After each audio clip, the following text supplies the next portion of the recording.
Hello and welcome to Housing Risk. This is your overly caffeinated and sleep deprived host, Tony Cañas. Today I have with me Kat Gordienko, co-founder and CEO at Builty. That's Builty, Builty. So, Kat, number one, first of all, thank you for joining me today. How's it going? Thank you for having me, Tony. It's great to meet you. Going great. It's a Monday, April 27th. Fantastic. All right. All right. So, uh, San Francisco, April 27th. I'm guessing beautiful sweater weather. So I'm actually in the East Bay, about 20 miles east of the city, Okay. and it's So even better. excellent. Okay. Oakland or Berkeley or 20 miles a little further. So where are you at? I'm in Walnut Creek. Walnut Creek. Okay. Perfect. I used to live in Berkeley. Oh, Um, sweet. yeah. Yeah, we're Yeah. usually 10, 15 degrees warmer than the city and And even and, much and hotter 10, in summer. 15 degrees colder than Sacramento. True, yes. Yep. Yep. And 30 degrees colder than warmer than Tahoe. All right. So we always give the guest the chance to give the elevator pitch. What is Builty? Well, thank you. So Builty is a building permit intelligence platform that transforms fragmented municipal data into standardized property data sets and predictive risk signals for the insurance industry. And this last piece, risk signals, I would say is even more important than the data itself. Um, we started in the real estate industry, explored a bunch of use cases and applications in other sectors besides insurance, but frankly, insurance is my favorite use case. And I believe that the greatest value that this data can bring impacts insurance the most. All right. So so building codes, basically, if I understood correctly. Building Building. codes, regulations, yes, but Okay. also a lot more we can dive into. Okay. So I only did claims for a little bit, but my understanding is that building codes and permits become a big deal when there's a claim and uh, we need to make sure that the repairs, rebuilds, whatever, are up to code. And the old building might not have been up to code, but the repairs have to be up to code, and there's specific coverages for if improvements have to be made. I can't remember exactly what it's called, but there's specific coverages for, hey, improvements have to be made because of code, and they are covered because you had this endorsement. All right. Mhm. So to me, having never been through it, it seems that this would be pretty easy, right? To me, having never been through it, it seems that, like, I live in Atlanta, Georgia. If a house burns down or partially burns down in Atlanta, Georgia, like the adjuster just checks a book in the library or calls City Hall or whatever, whoever the permitting body is, Mhm. and like very quickly has the information they need, and we just proceed. So tell me, like, how I'm wrong. Tell me what it was like before Builty. And also, if it's not, if the main application is not claims, like, do guide me in the right direction. Oh, sure. There's so much to unpack there. And it's interesting that your mind went to claims directly because claims is an application, but it's not our main focus. Like you mentioned, it seems easy. Yes, it's very easy. The data is publicly available. If you know an address, you can go on a jurisdiction's website if it's available online, look it up, and you have all the history. The challenge is that doing that at scale is very inefficient. In the United States, there are 20,000 building permit jurisdictions that deal with permits. They type them up, they issue permits, they send out inspections.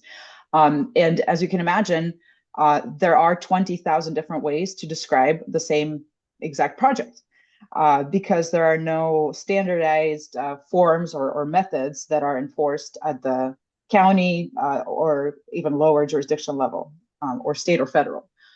So the issue there is describing something that's sounds very different is a challenge for the end user.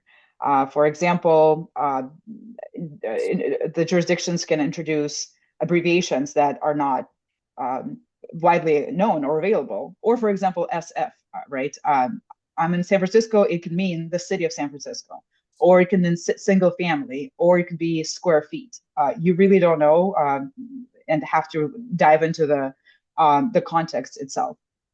Um, and if you're doing claims at scale, you basically have to either look up these permits one by one and know 20,000 web addresses of these jurisdictions, or more teams that I spoke with, they don't look them up online, but they call the offices, and it's very, very inefficient. Um, and for claims, really, it's just a matter of knowing the history of a building before the loss. We see a greater value unlock of building permit data in the underwriting side. Okay. And Hmm. there, it's not necessarily give me the history of permits, but more so what does it mean for the building that I'm underwriting? Is it high risk? Is it low risk? Do I need to send inspections? What other signals can be derived from that? And the implications Oh, are both residential and commercial. So for commercial, let's say we're looking at occupancy, right? We might have occupancy of a retail store on file for this address, but we look at building permits and it shows us permits for commercial kitchen hood vents. So clearly, permit data will send other signals, and this data is not modeled, it's not assumed, it's ground truth that is confirmed by the municipal departments. right. All right. All right. Okay. Okay. So if I just, I'm a former middle market underwriter, and uh, before that, a farm underwriter for a year, middle market for 2 years. So during my time in middle market underwriting, never had to worry, never looked at permits. We would, you know, underwrite the old-fashioned way, and if it was large enough, we would get loss control involved, and loss control would give them a call and give me a report. And if it was even bigger than that, loss control w uh, would go visit and Yep. get pictures and give me a report, right? But if I'm understanding correctly, basically the permitting data could identify risk factors that are otherwise not. I'm trying to think of an example, right? So you talked about occupancy, right? So, right, the application comes in, and the application tells me that this apartment building is the regular population. Uh, and then when I look at the permitting, it turns out that up until 6 months ago, it used to be a 55 plus community. Well, that's a Yeah, different risk profile, right? exactly. Or they refer to it as general population, but it turns out that like this used to be a fraternity house, and like it's still mostly habitated by college students from the school right next door, except it's no longer regulated by the school as a fraternity house, right? That kind of thing. Yep. Uh, or like the agent claims that the manufacturing facility only manufactures uh, I don't know, very low risk stuff. But when we look at the permitting history, actually, like they've gotten in trouble, or right. We joke about dynamite manufacturers, right? So Right. let me put it this way, okay. So the perfect example. Back when I was a farm underwriter, uh, back when I was a farm underwriter, the we received an application for a hobby farm. And when we Storm Mountain, in Tennessee or something, and when we go look at the website, this hobby farm, uh, what they were referring to us as ecotourism, not ecotourism. There was a word for it, but basically, if you're doing like a hayrack ride, or if you're Hmm. doing like a corn maze, yeah, we can insure that. Well, and in the application that was described as ag tourism, agricultural tourism. Well, their Hmm. ag tourism was actually a militia training center. right? Wow. And that's the kind of thing that a permit might have exposed. Uh, right, and that's just on the top of my head. But I'd love to hear some real examples of like what you guys have seen Oh, and absolutely. how it's being utilized. Absolutely. And we see new and new things every day, basically. As we cover new jurisdictions, it's yet another story or anecdote that you see. I like your example a lot. And also, what's important to know is it's not necessarily just at the property level granularity, right? What is even more important is how does this property compares to others like that, either around it in the same zip code or in the same jurisdiction, or across the country.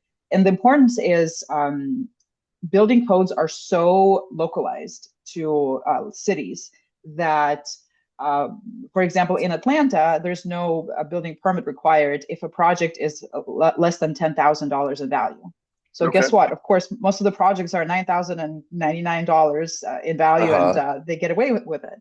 Uh-huh, of Or in San course. Francisco, you have to file a permit if you have to replace a kitchen sink. Of course, not everybody does that, but there are huge differences. So understanding this data, not just at the local level, but normalizing it and understanding that what you're looking at in Atlanta is comparable to San Francisco. That's where like the science lies and art for us in making these algorithms useful. So the anecdotes, I'll actually go back to the origin story of the company. I started it when I was building an accessory dwelling unit on my property. It was during the COVID lockdown. It was my hobby project, basically. I never knew or thought about any of the insurance implications back then. And on the permit department website, you can look up any address and you start seeing permits from the time the permit was applied for. So it doesn't necessarily even have to be approved yet, because sometimes there are a lot of back and forth between the applicant and the jurisdiction to change things and improve whatever designs that needed. Um, so the accessory dwelling unit, it was built. I fast forward years later. It didn't even dawn on me that I needed to change my insurance coverage after the project was done. Of So course, for of about course. No, we're the last thing anybody ever thinks about. Absolutely. absolutely. So 3 years later, I had to call my insurance and update all the coverage and go through the entire process of Q&A and all of that. From a customer standpoint, it would have been really nice to know A, about implications, and B, have some options from my insurance carrier about, okay, if you add this property of 1,200 square feet, this is how insurance would look like. If you have these features in the property, your coverage changes this way. So not only was it not clear to me, but years after this exposure, only did I update my policy, and thank goodness there were no losses incurred. And also, uh, ADUs are very popular in California because they're a very favorable loss, and there are different ways that people use them for. For example, for the family, or they rent them out, or it could be a home office.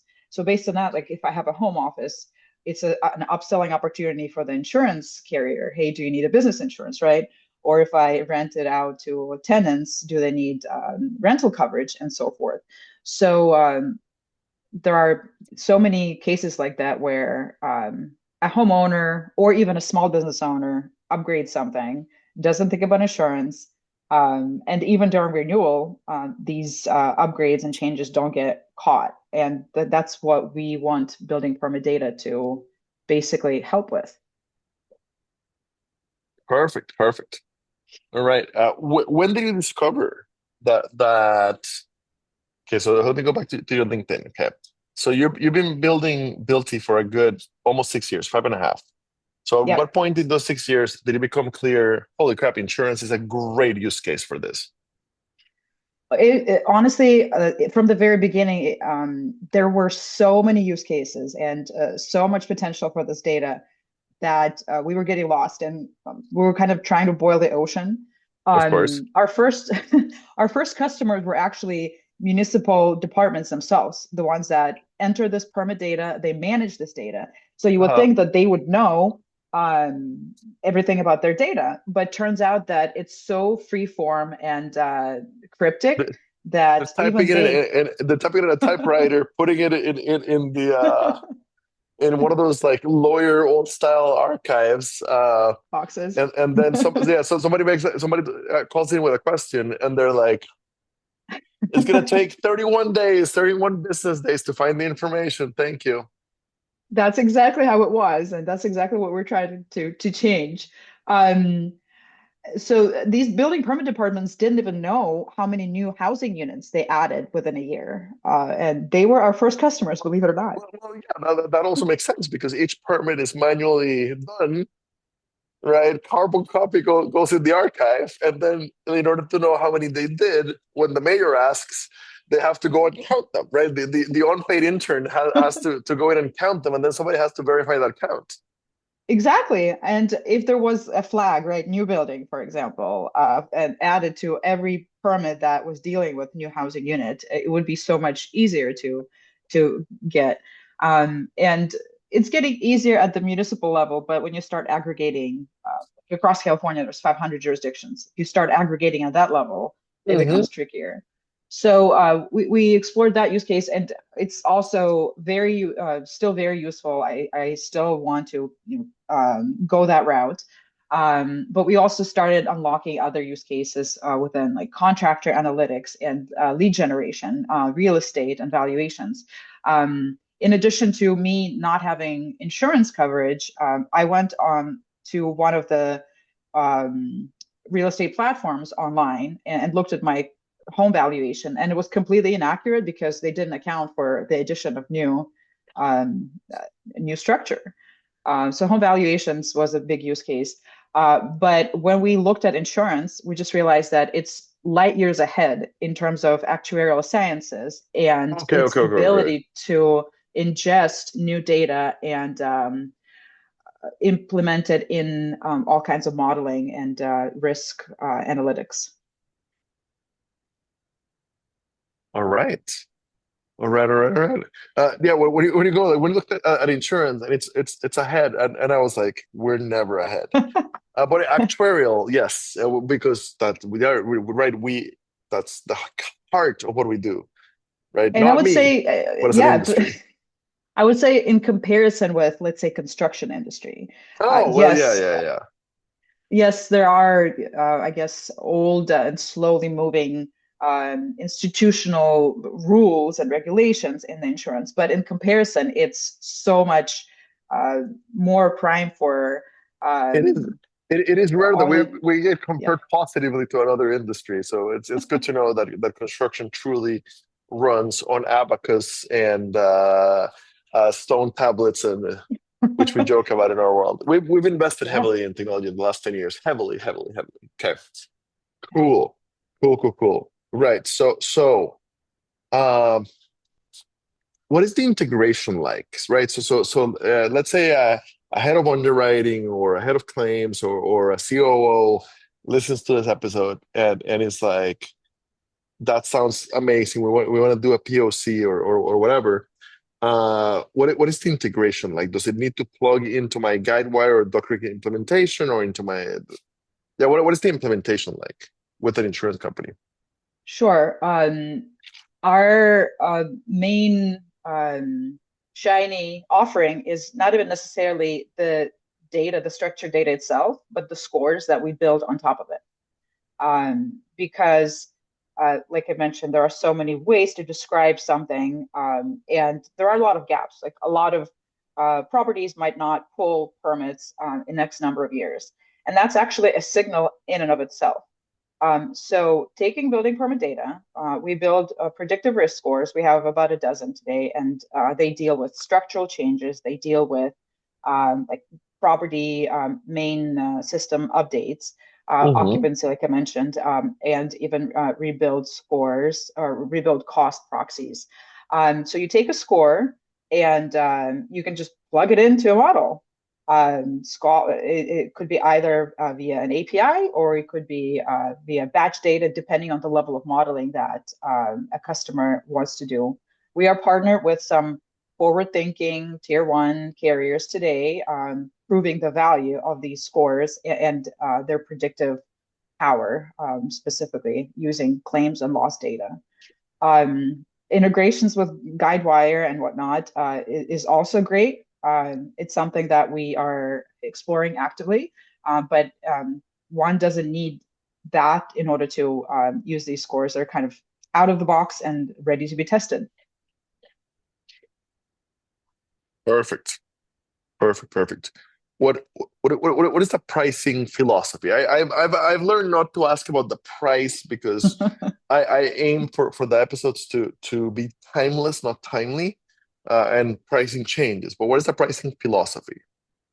We like the value-based pricing approach where it's not, 10 cents per record for everybody. It's really how much value would an individual carrier see out of that based on their size, based on their premiums written, based on their loss ratios, and so forth.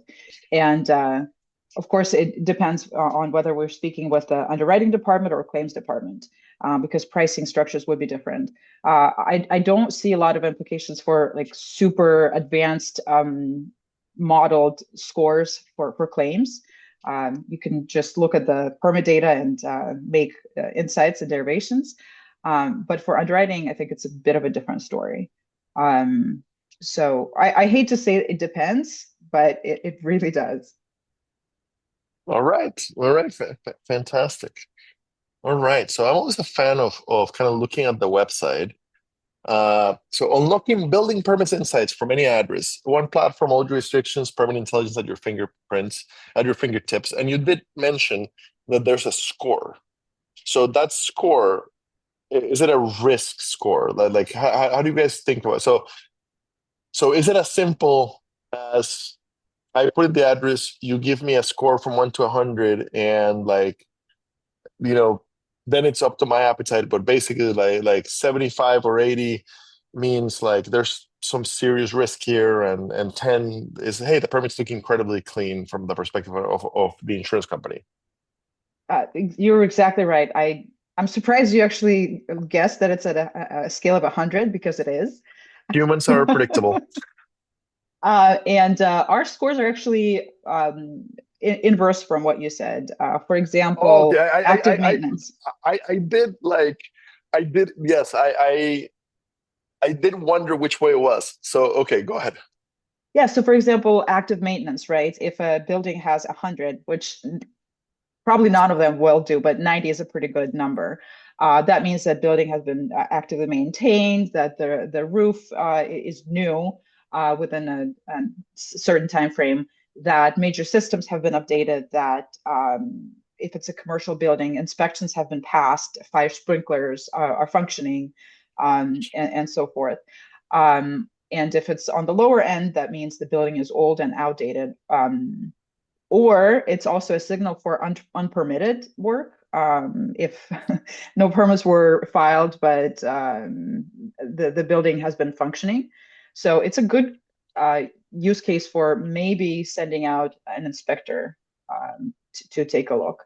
I know that for homeowners insurance, inspections are not as prevalent necessarily, but for small to medium business property insurance, we find it to be a sweet spot.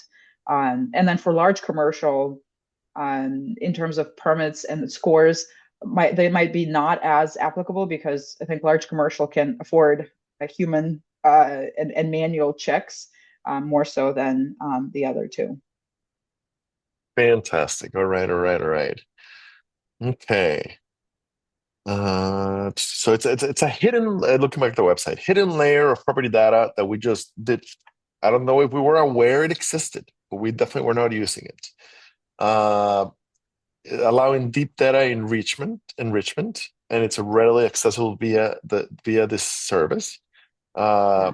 Okay, so a nationwide coverage. Yeah, and I Go would ahead. say that the building permit data in the insurance industry, it's not new. Like there are carriers that currently use it today. We feel that it's hasn't been exposed to its full capacity and full power because it's so convoluted and difficult to understand. More often than not, what vendors expose is just here's permit information and permit history. This data really needs to be very refined and structured to be understandable and usable. I'll give an example, like solar panel installation. Sometimes we see like a novel for a description. We're installing, 50 solar panels of this brand of this system capacity. Or sometimes on the permit, you just see the word solar and you don't know whether it's a roof, whether it's a panel, or if it's a solar water heater, and if they're on the roof or if they're in ground. Um, so to the extent where it's possible, we capture all these attributes that are relevant to each project type. Like solar cares about number of panels and system capacity. A new office building would capture things like number of tenants and like how um, the staircase is manufactured and so forth. So just structuring this data in a way that it's usable, and then basically solving for the upstream data quality issue to be then useful to the actuarial sciences and all the modeling that insurance has. Fantastic, fantastic. What are the clients saying? And you're free to use client names if you want to. No rule against it on my side. You're free not to if you have NDAs and stuff, which we live in insurance. I get it. But in general, what are the clients within the insurance world saying about the service and the data you're providing? We see very, very strong, positive, upbeat signals. And interestingly, my thought process going into it was, oh, first and foremost, application in the homeowners insurance and personal lines. Um, I think there is still a lot of a big gap to cover there, but I feel like today the underwriting is pretty much standardized for the homeowners insurance, and it's difficult to change I guess, the habits or the current processes. And then the large insurance I mentioned, it's pretty manual, but rightfully so. So our sweet spot has been small and medium business insurance. And it was to my surprise that we kind of looked at all the customers that we have and all the pilots we ran and all the requests that we have, that the writing is on the wall. And we keep getting requests for new kind of scores and insights. For example, we just developed a fire protection score that we didn't have. And to get Uh-huh. there, I basically had to learn everything about fire sprinklers, that there are wet systems and dry systems and Fire is a chemical big deal in my world. and foam. And it's surprising that there isn't a standard database across the country that captures all the fire sprinkler buildings in the country, but there isn't. Let, And let, let, they let, are, let me put it this way. yeah, Bob Frady, who is a good friend of award-winning. ours. Oh, okay, perfect. So Bob, literally with that same question, why isn't there a database Hydrants. of fire hydrants built Yeah. and had a successful exit? Uh, right? Long live Hazard Hub. Now he's on his second go around Yep. as a founder in our industry, right? Like, yes, there are things like that. And in fact, my advice to founders nowadays, or people who reach out and they want to create an insure tech, I go, number one, don't think about the tech at first. At first, talk to the client. Go to an insurance conference, pick their brains. What is their pain point? Find a pain point that might seem minor, but that seems like, oh, this should have existed 20 years ago, Yeah. then figure out how to build it. Yeah, and sometimes I think these ideas, they come out of places you would never expect. Like I never thought that I would go into data on building permits after building an accessory dwelling unit. But yes, you're so right that these things come naturally and organically. And also, our first kind of hypothesis was real estate industry and the GovTech. We pivoted, and insurance has been a great spot to develop our offering in. Fantastic, fantastic. What else should I know? What have I not asked you that you want to make sure we cover, given my audience of insurance professionals? Sure.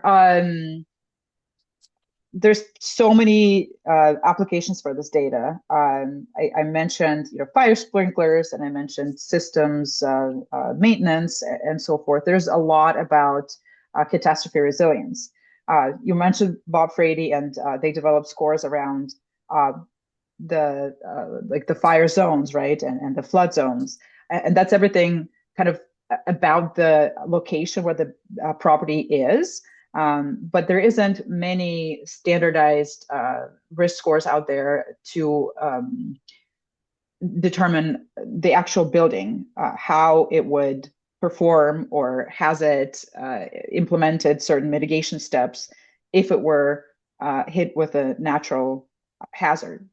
One of the examples that we give is a miracle house in Maui. Fires in Maui from a few years back. There is one house that survived, and it has a red roof. So we actually looked at the permits of that house, and turns out that they replaced the roof from shingles to metal a few years prior. It was built out of California redwood, which is fire resistant, or more so than others, and it had fire sprinklers. So we can't, of course, say that that is 100% the answer why the house survived, but Statistically speaking, it's very likely. yes. So things like that we keep finding out, and there's a lot of examples for post-hurricane surviving properties. Again, both on commercial and residential sides. And uh, Even about property condition, you take two different buildings that were built in the same exact year, they have the same exact materials. One was actively maintained, the other one wasn't. And Thankfully, we have aerial imagery these days to take snapshots of the buildings, but they don't tell you the story of what's going on inside the building. And that's where we come in. Two different use cases that might be priced the same, but in reality, one building is outdated and with old major systems that can get on fire any day, and the other building might be very actively maintained and very low risk. So yeah, and also we keep seeing new and new like applications of our data. For example, data centers. Everybody talks about them these days, and sure, we track the build outs from the commercial standpoint, but we also did a quick study on homes that are within a mile proximity to these data centers. And we found out that these homes are more likely to replace their HVAC systems. In fact, they're 80% more likely to replace their HVACs more frequently. And our guess there is all the micro attacks on the grid that happen with all the fluctuations in the energy are a result or result in these HVAC systems getting malfunctioning or older quicker. So I think we're yet to see the implications of the new data center build outs and risks associated with them going a few years in the future. But building permit data can kind of be the predictor and lead indicator about what to expect. And We don't have to wait for claims data to come to start pricing policies, we can proactively look into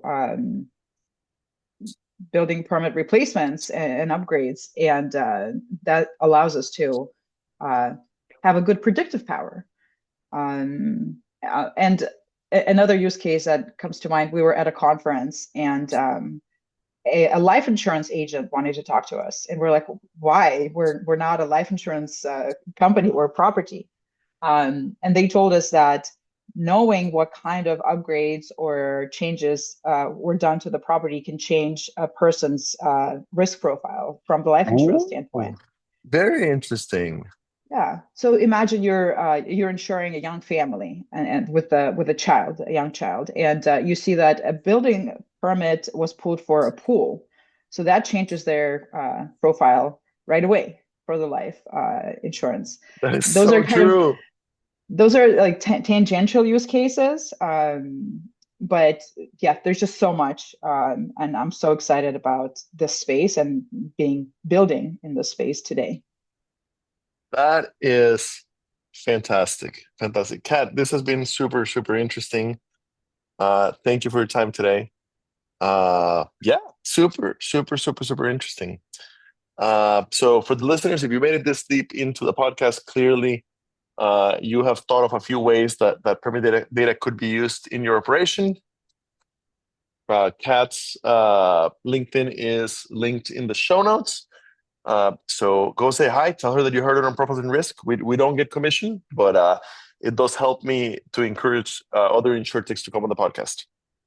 Thank you so much, Tony. It was a great pleasure meeting you and speaking with you. And yes, happy to chat more.